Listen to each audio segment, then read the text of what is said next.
It happened on a Sunday. The kind of Sunday where everything feels a little slower, like the world is taking a breath before the chaos of Monday. My name's Luke. I'm 38, divorced, and a single dad to a quiet, bookish 10-year-old boy named Caleb who, until that afternoon, still thought the world was mostly fair. I wasn't supposed to be at that lunch. My brother, Gavin, had invited everyone to this upscale waterfront restaurant to celebrate his promotion. He's a corporate attorney who never lets anyone forget it. His wife, Naomi, is the kind of person who thinks passive aggression counts as charm, and that sarcasm directed at children is a form of comedy. Caleb and I had originally planned to spend the day at the Science Museum, his choice, but my mother called last minute and said, "It would mean a lot to your brother if you showed up. Just for dessert. You don't want to be the one who skips, do you?" I didn't respond right away, and she added, "He's still your family, Luke." So I caved, threw on a collared shirt, helped Caleb button his, and drove 45 minutes out to the coast. The restaurant was one of those places that didn't have a kids menu. The type where waiters wear gloves and talk like they're narrating a wine documentary.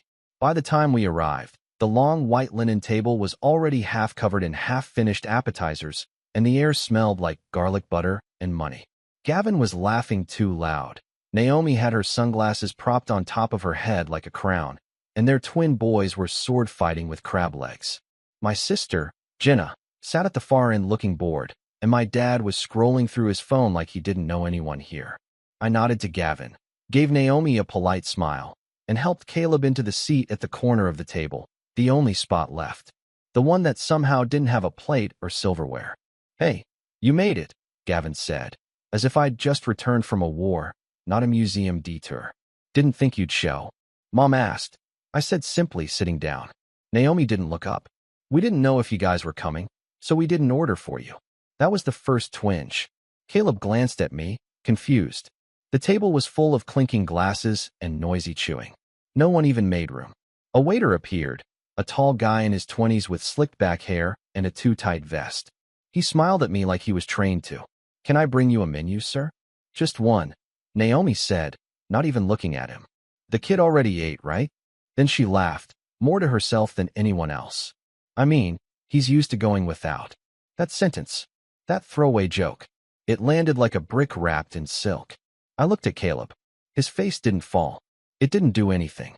He just looked down at the table and started picking at a crumb like it was the most interesting thing in the world. "I'll take a menu," I said. Calm, steady, like I didn't just hear someone casually humiliate my kid. The waiter hesitated. "For the child as well?" I didn't answer right away. I waited, slow and deliberate, then said, "Bring him what I usually order at the Four Seasons." The words weren't loud, but they didn't have to be. They dropped like a stone into still water, sending ripples across the table.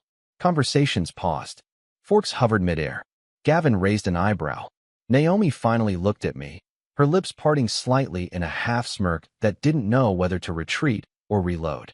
I didn't clarify. I just stared down at my water glass and gave Caleb a wink he didn't quite understand yet. Now, before I go further, let me explain something about our family dynamic. I wasn't always the outsider. Growing up, I was the older brother who looked out for Gavin. I helped him with math homework, gave him my hand-me-downs, took the blame when he broke Dad's old radio.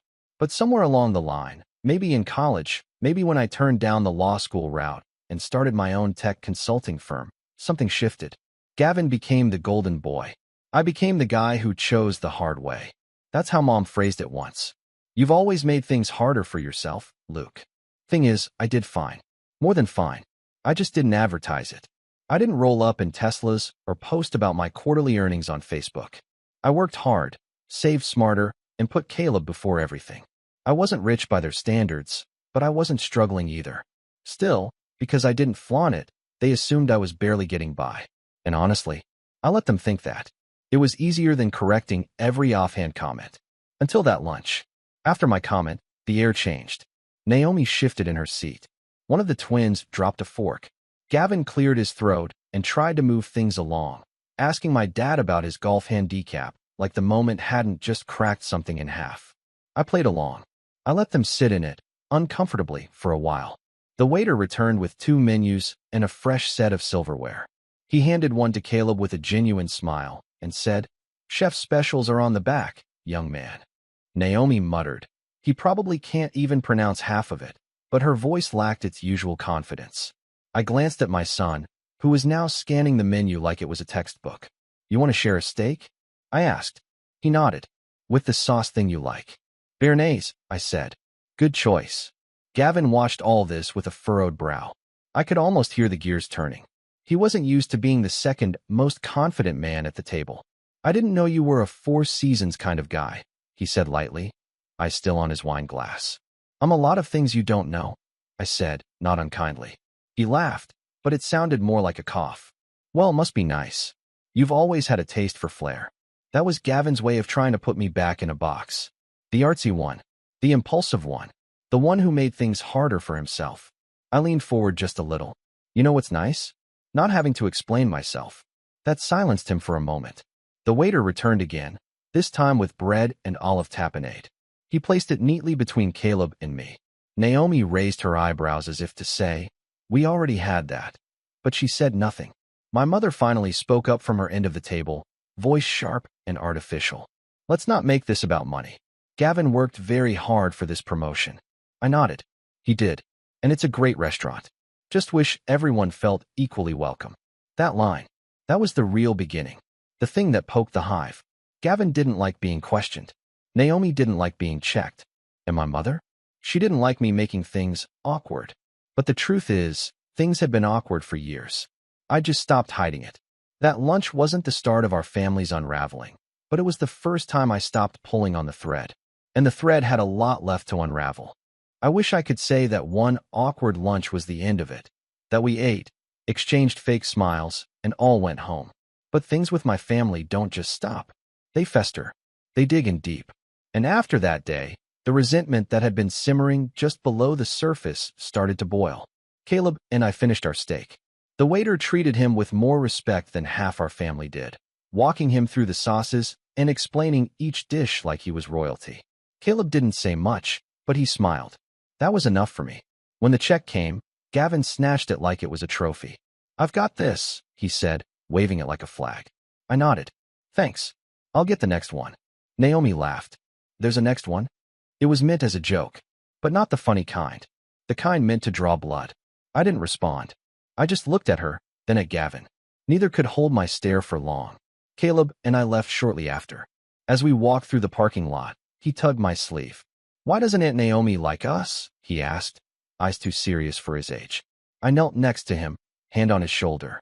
Some people only like others when they feel better than them. But you? You're not less, Caleb. You're just quieter, smarter, kinder. And not everyone knows how to handle that. He didn't say anything else. He just nodded and held my hand a little tighter. The next few weeks were quiet, on the surface. Family group chats were their usual self-congratulatory mess, filled with vacation photos, party invites, and jokes that somehow always had me or Caleb as the punchline. I started noticing patterns. Jenna's birthday got a full dinner. My dad's golf one got a brunch. Gavin's boys got constant praise for existing. Caleb? His perfect report card got a thumbs-up emoji from mom and nothing else. I didn't push it. I had a business to run, clients to manage, bills to pay, Caleb's school events to attend. But the bitterness grew. Not because I needed their praise, I'd long since outgrown that, but because Caleb was starting to notice. And worse, he was starting to internalize it. Then came the family weekend trip. Naomi sent the invite like she was planning a royal coronation.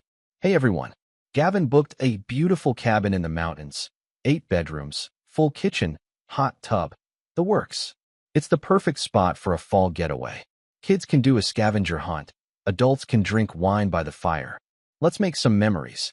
The invite went out to everyone. Gavin, Naomi, their twins, my parents, Jenna and her fiancé, even my uncle and his new girlfriend. Caleb and I were, of course, included on paper. I texted Naomi privately. Do you want us to bring anything? Snacks? Groceries? She responded. Oh, I think we're good. Just bring clothes and maybe some books for Caleb. He's not the outdoorsy type, right? Again, I didn't bite. We arrived Friday evening. The cabin was stunning, no lie.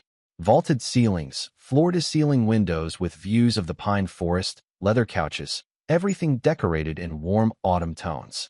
The kitchen was fully stocked, except for the fridge labeled Kids Snacks, which had juice boxes, string cheese, and small containers labeled for Grant and Carter only. That would be Naomi's twins.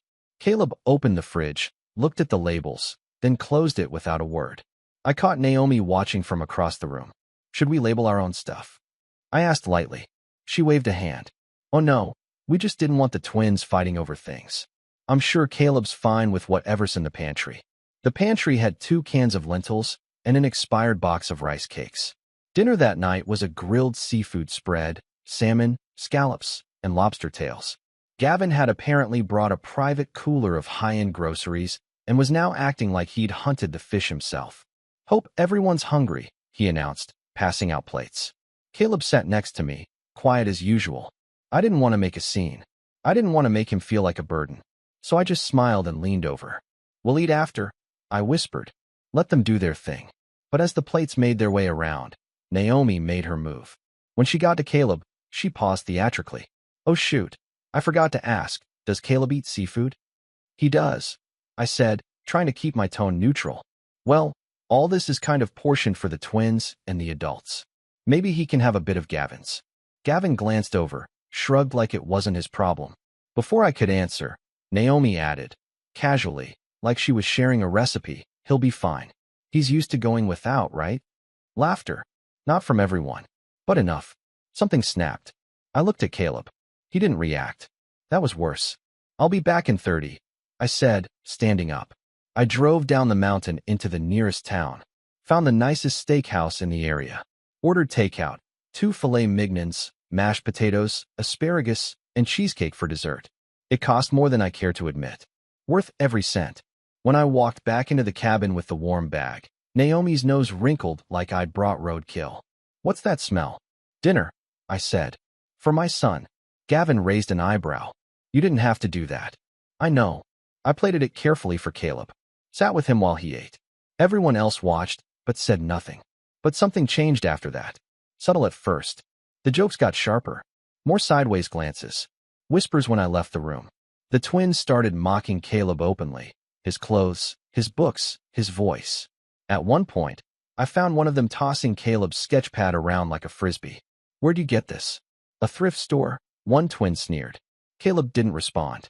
He just reached out, calmly, and took it back. I told Gavin. He laughed. They're just playing. Boys will be boys. And Naomi? She smiled and said, maybe if he stood up for himself, they wouldn't bother him so much. I wanted to leave then. I almost did. But Caleb begged me not to. Can we just stay until Sunday? I want to finish the puzzle we started. That night, I found him curled up in bed, holding the sketchpad like it was armor. He didn't cry. He didn't complain. But something in his eyes looked dimmer. The next day was the final straw. They announced a scavenger hunt for the kids. Caleb was excited. Finally something he could do. He grabbed a pencil and was halfway out the door when Naomi stopped him. Oh, actually, we already started.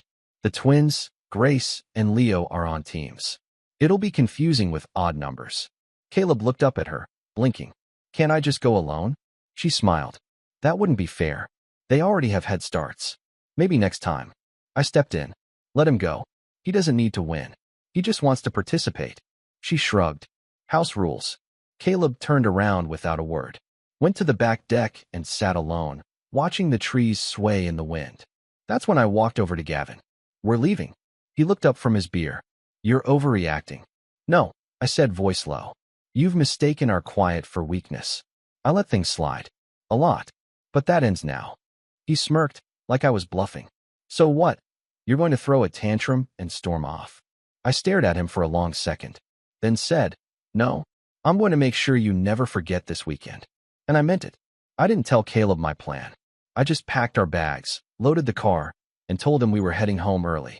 What Gavin didn't know, what none of them knew, was that I'd been keeping a quiet record for years. Every slight, every backhanded comment, every fake smile, every text, every forgotten birthday, every time Caleb was excluded, ignored, or made the punchline of someone else's joke. I had receipts, literal ones. And that wasn't all. Because remember that Four Seasons comment?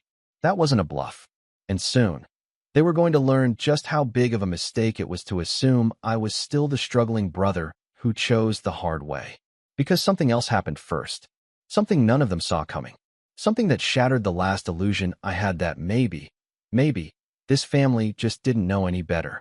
It happened the morning after we left. We left before sunrise. The cabin was still and cold, the scent of last night's fire lingering faintly in the air. I packed in silence while Caleb brushed his teeth, bleary-eyed but obedient. He didn't ask why we were leaving so early. He just zipped up his hoodie, hugged his sketch pad to his chest, and climbed into the car without a word. The ride down the mountain was quiet, except for the steady hum of tires and the occasional sniffle from the back seat. I glanced in the rearview mirror a few times. He wasn't crying. He just looked numb. Halfway down the slope, as the morning sun started to spill through the pines, he finally spoke. Did I do something wrong? That question, that tiny, broken voice. It wrecked me. I pulled over, shifted into park, sat there gripping the steering wheel with white knuckles, trying to figure out what to say that wouldn't make it worse. No, I said eventually. You did everything right. They're the ones who got it wrong. He nodded, but I could tell he didn't believe me. Not completely. That seed of doubt had already been planted, and I knew how long those roots could grow if you let them. The next few months were hard. Not for financial reasons. Not even professionally. My consulting firm was doing well. Very well, actually. The previous year, I'd landed a long-term contract with a Fortune 100 company that quietly tripled my income, but I kept my lifestyle the same. No luxury cars. No designer brands. I'd learned long ago that silence buys peace. And when you grow up in a family that weaponizes comparison, staying under the radar becomes second nature. No, the hard part wasn't money. It was watching Caleb retreat. The bright-eyed, curious boy who once rattled off facts about outer space and drew fantasy maps on napkins started shrinking into himself. He became quieter at school. His grades slipped. Not drastically, but enough that his teachers noticed. He didn't want to sign up for the science fair. He started asking if he could just stay home during playdates or birthday parties. I tried everything. Therapy, weekend trips, cooking his favorite meals, reading together at night. But something had shifted. He'd seen a side of the world that kids shouldn't have to process. That feeling of being unwanted, not because of who you are, but because of who you're not. I felt like I had failed him. And worse, I felt alone. You'd think having money would make things easier. But I wasn't a billionaire. I was just a guy who built a business from scratch, hit a few lucky breaks, and made smart investments. I didn't have some vast support system. My friends were mostly colleagues. My social life existed in group chats and the occasional networking event. Family. That word felt like a bruise now. Still, I kept moving. I doubled down on my work, not because I wanted to escape, but because I needed to build. I needed to create something better, not just for me, but for Caleb. I poured hours into refining my systems, automating processes, and expanding into new niches. I rebranded my consulting firm into something sleeker, more public-facing. Took on a few speaking gigs. Quietly got featured in a small business magazine under a pseudonym I'd used for years, Yale Rowan. My initials. My mother never caught it. She probably thought it was someone else entirely. And slowly, things started to shift. Not overnight, but piece by piece. Caleb began to draw again. He started with small sketches, dragons, wizards, maps, then entire storyboards. He showed me one called The Boy Who Made His Own Kingdom. It was about a kid who built a castle in the clouds after being cast out of a village. When I asked what happened to the villagers at the end, he shrugged. They all wanted to come to the castle, but he just flew higher. I didn't cry, but I stared at that sketch for a long time after he went to bed. Meanwhile, the rest of the family moved on like nothing had happened. They posted endless family photos from the cabin weekend. Naomi's captions were insufferable. Grateful for family, fresh air, and togetherness. One photo showed Gavin and his boys posing in front of a pine tree Caleb had helped decorate the day before we left. No credit. No mention. Just erased. My mother called occasionally, usually to remind me of some birthday or event. Never to ask about Caleb. Never to apologize. Then came the real gut punch. It was a Tuesday. I was on a Zoom call with a client when I got a text from Jenna. Did you see what Mom posted? I didn't reply. Opened Facebook. It was a collage of our beautiful grandchildren, complete with sparkling overlays and glitter fonts. Gavin's twins. Jenna's stepson. Even a blurry baby photo from our uncle's girlfriend's niece. No Caleb. Not even in the background. I stared at the screen, heart pounding, breath stuck in my chest. Underneath, someone had commented, "Don't you have another grandson?" My mother replied, "Luke's son? He's very quiet. Doesn't come around much. A bit different. Still love him, of course. Still love him. Of course." I didn't know if I was more furious or just numb. I copied the screenshot, saved it in a folder I'd started keeping. It was called, "For the Record." I didn't reply to Jenna. I didn't text my mom. I didn't post anything in response. But something inside me clicked into place. That was the last time they would make Caleb feel invisible. That night, after tucking Caleb into bed, I pulled out an old notebook, one I used to use when I first started freelancing. I flipped to a blank page and wrote 3 words in big, capital letters across the top. Make them remember. And I started planning. Not revenge in the dramatic sense. No shouting matches. No gotcha moments. Just something smarter. Something long-term. Something irrefutable. I began by making a list of every time Caleb had been mistreated, excluded, or undermined. Just facts. Cold, hard facts. I noted the cabin weekend, the dinner snub, the scavenger hunt incident, the Facebook post. I gathered screenshots, video clips, calendar dates, email threads. Then I made a second list of people, allies, friends, clients who respected me, mentors, teachers who admired Caleb, anyone who'd ever seen us as we truly were. And finally, I made a third list. Opportunities. See, when you're underestimated, you have the gift of being ignored. And when people stop looking, you can build whatever you want. I already had a strong consulting business, but I decided to quietly launch something new, an online platform for young artists and writers, a space where kids like Caleb could create, collaborate, and be seen. I named it CloudKeep. I didn't tell the family, didn't post about it, didn't brag, but within 6 months, CloudKeep had over 12,000 users, a glowing review from an educational blog, and a grant from a tech incubator that doubled its reach. Caleb didn't just help design the logo, he named it. And on the About page, under Inspiration, I wrote, "For the kid who was told he didn't belong. We built this so you'll never have to hear that again." One night, while he was working on a new comic strip, I showed him the site. His eyes lit up. "This is real." "It's yours too," I said. He just nodded, then said quietly, "Can I post my map?" "You can post anything." That was the first time in months I saw him grin. But even as our lives flourished behind the scenes, the family didn't change. If anything, they doubled down. They planned a massive Thanksgiving party, sent invitations weeks in advance. Everyone was tagged in the family group chat. Except me. No "Hey, are you coming?" No RSVP. Just silence. When Jenna called, she sounded awkward. "I thought you were coming." "I wasn't invited." She paused. "They probably just forgot." "They always do." Another pause. "Luke, you could still show up." "I could've. I didn't." Instead, I took Caleb on a trip. Just the 2 of us. Rented a cabin near a frozen lake. We cooked together, made snowmen, and read books by the fire. No judgment. No cold shoulders. No labeled fridges. Just us. I posted one photo. Caleb holding a mug of hot cocoa, cheeks red from the cold, a grin on his face. Caption: "Turns out, family doesn't need to be complicated." 3 hours later, my mom called. I let it ring. I knew what was coming. The slow realization. The shift in dynamic. The one where they finally noticed that I was no longer playing their game. But the real turning point? That came a few weeks later. It involved a wedding, a dress code, a microphone, and a speech none of them saw coming. They say weddings bring people together.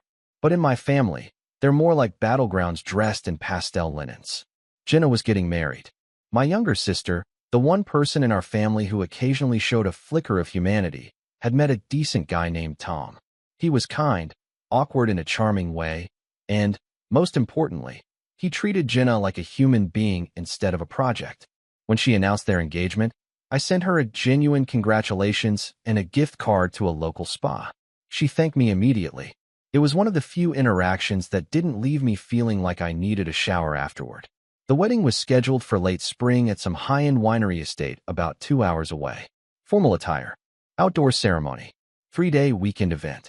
I was happy for her, genuinely. But I also knew what this meant.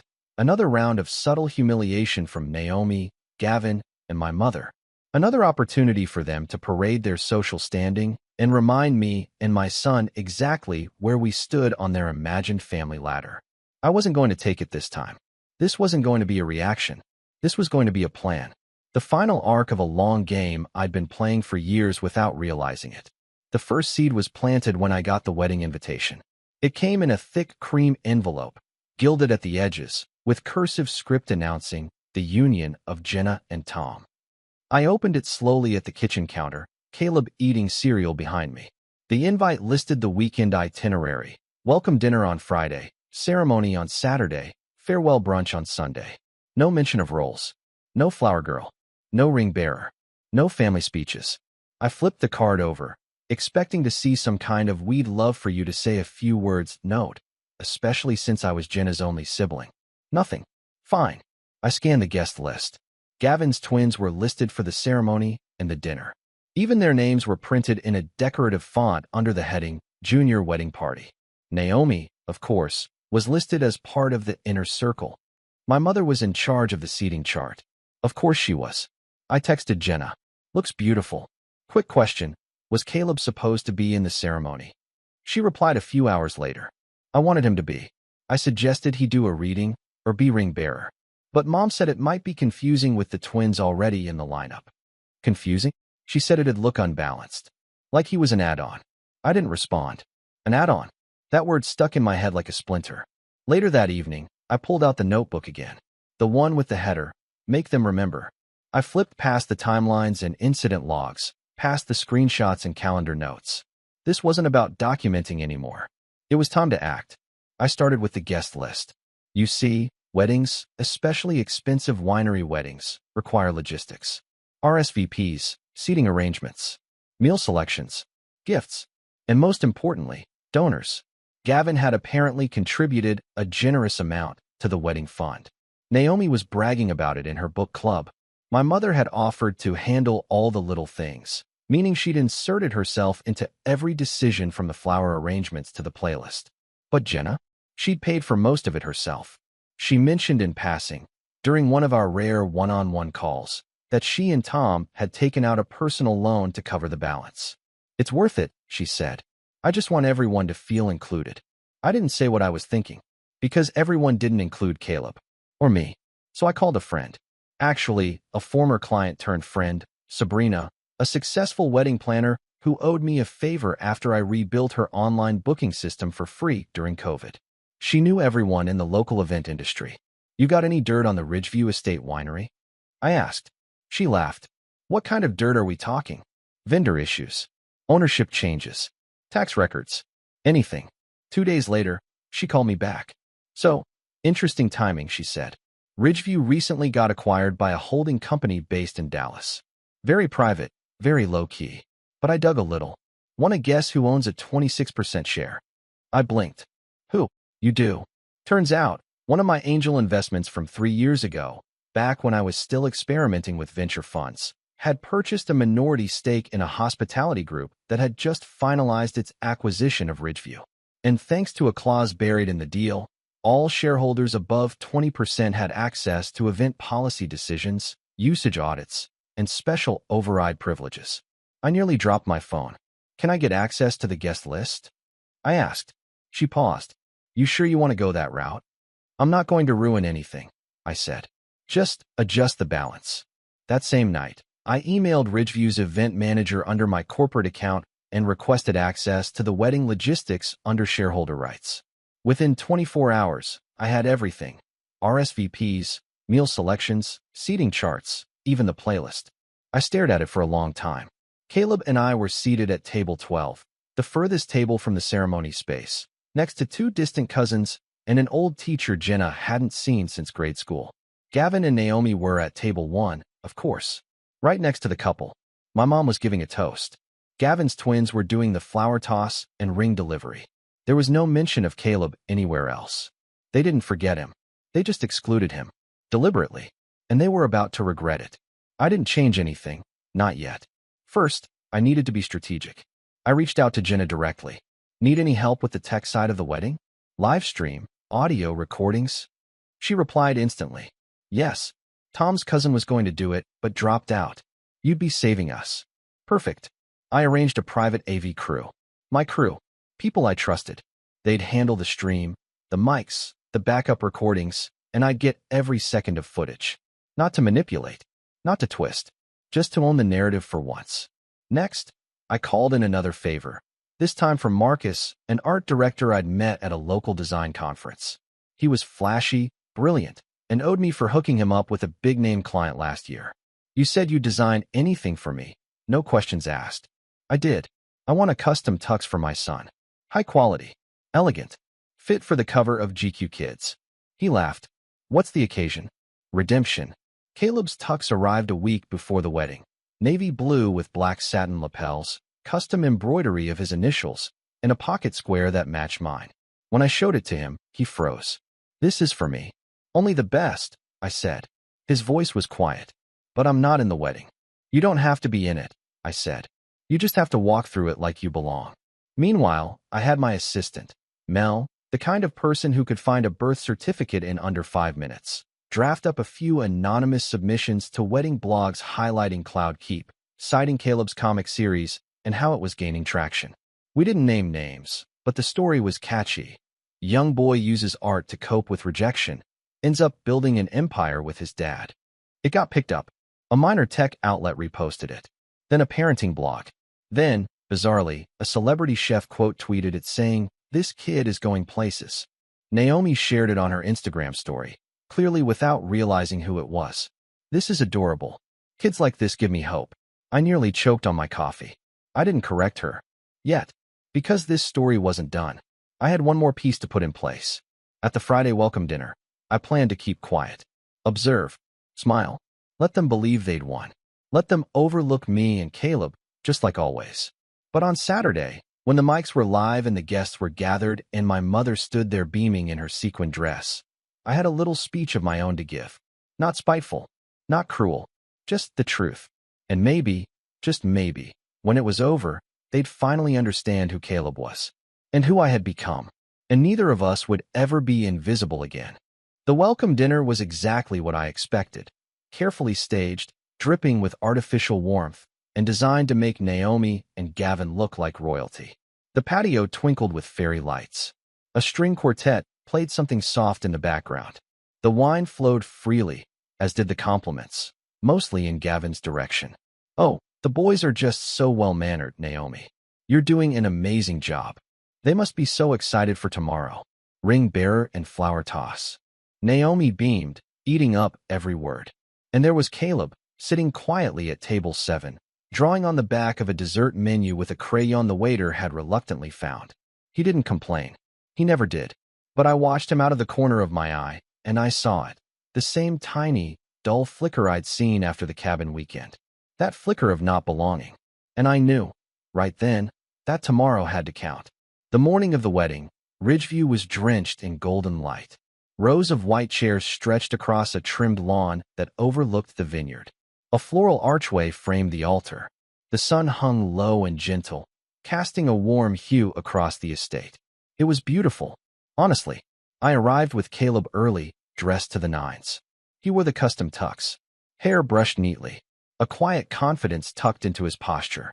He didn't know what I had planned, not the full extent, just that today, I needed him to trust me. I knelt beside him before we stepped into view. "Remember that comic you made?